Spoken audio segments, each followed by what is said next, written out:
Hello students, welcome to parallel physics KV. आज की इस वीडियो में हम डिराइव करेंगे एक expression of the work done in an isothermal process. अगर हम एक गैस को एक आइसोथर्मल प्रोसेस से एक्सपैंड या कंप्रेस कर रहे हैं, then what is the expression for the work done.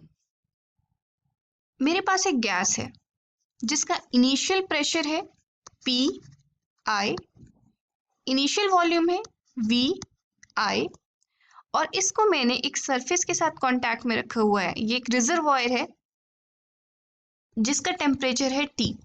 इसका मतलब इस सिस्टम का भी टेम्परेचर T होगा since this system is in thermal equilibrium with the reservoir. इस सिलेंडर में एक आइडियल गैस है और इस सिलेंडर की ये जो वेसल है इसकी कंडक्टिंग वॉल्स है। This is a frictionless piston, that is this piston is free to move. Now हम जो प्रोसेस कंसिडर करेंगे that process is quasi static.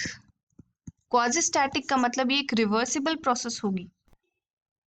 Quasi static process achieve करने का एक तरीका है, हम अगर इस पिस्टन के ऊपर कुछ सैंड डाल दें and then we try to remove this sand grain by grain.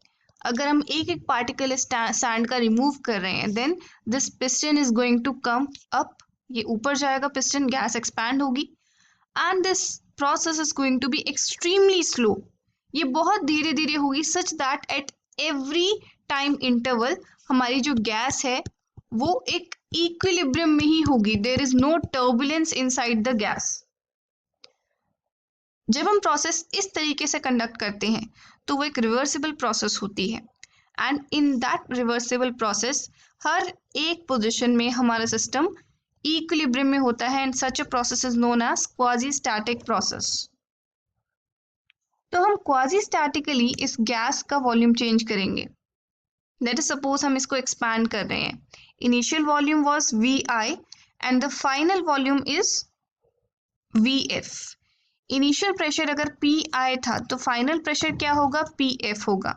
But यहाँ पर ये स्टिल रिजर्वायर के कांटेक्ट में है तो इसका temperature final temperature initial temperature के ही बराबर होगा क्योंकि ये कंडक्टिंग वॉल्स है तो हीट एक्सचेंज पॉसिबल है। इसका मतलब हमारा टेम्परेचर कांस्टेंट रहेगा। Now what is the small amount of work done in increasing the volume by DV. हमने small amount of work done कितना किया होगा, अगर हम dv वॉल्यूम से चेंज करें it will be equal to P dv। तो टोटल वर्क डन निकालने के लिए हमें इसको इंटीग्रेट करना होगा। For an isothermal process we need to integrate it from initial volume to final volume. लेकिन यहां पर क्या हमारा प्रेशर कांस्टेंट है? आइसोथर्मल प्रोसेस में हमारा प्रेशर भी चेंज होता है। क्या कांस्टेंट रहता है? टेम्परेचर कांस्टेंट रहता है। तो यहाँ पर हम P को लेकर इंटीग्रेट नहीं कर सकते, तो इसके लिए we will use the ideal gas equation PV is equal to nRT। तो यहाँ से मैं लिख सकती हूँ P is equal to nRT upon V।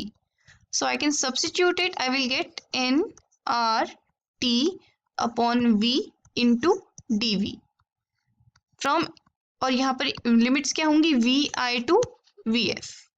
अब इसमें देखेंगे हम कांस्टेंट क्या क्या है। नंबर ऑफ मोल्स तो कांस्टेंट है गैस के, अगर n मोल्स थे तो अब भी n ही रहेंगे। R एक कांस्टेंट होता है और टेम्परेचर आइसोथर्मल प्रोसेस में कांस्टेंट रहता है। So it is we have to integrate it from Vi to Vf, it's dV upon V। Now dV upon V 1 upon x into dx का integration क्या होता है, it's equal to natural log of x। तो work done का expression हमें मिलेगा nRT ln V। Limits are from initial V initial to V final, so I get nRT ln of V final minus ln of V initial। अब एक property होती है natural log की, ln of A minus ln of B is equal to ln of A by B।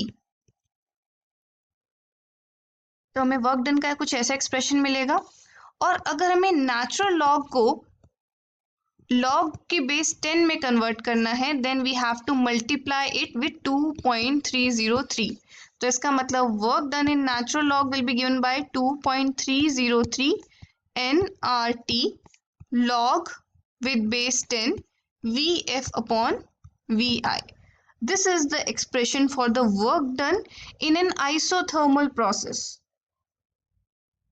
अगर हमें कोई numerical दिया है जिसमें हमें वॉल्यूम्स के बीच में रिलेशन नहीं दे रखा, हमें प्रेशर्स के बीच में रिलेशन दे रखा है, तो यहाँ पर हम इस एक्सप्रेशन को थोड़ा सा चेंज कर सकते हैं. कैसे? आइसोथर्मल प्रोसेस के अंदर टेम्परेचर कांस्टेंट रहेगा, इसका मतलब PI/VI is equal to nRT and PF/VF is equal to nRT. Temperature constant है, इसका मतलब PI/VI is equal to PF/VF. तो V final upon V initial is equal to P initial upon P final. तो यहाँ पर हम VF upon VI की जगह सब्स्टिट्यूट कर देंगे. We will get PI upon PF and this is the expression for work done in an isothermal process in case we are given the relation between initial pressure and final pressure. So I hope this expression for work done in an isothermal process is clear to you. Thank you for watching. Have a good day.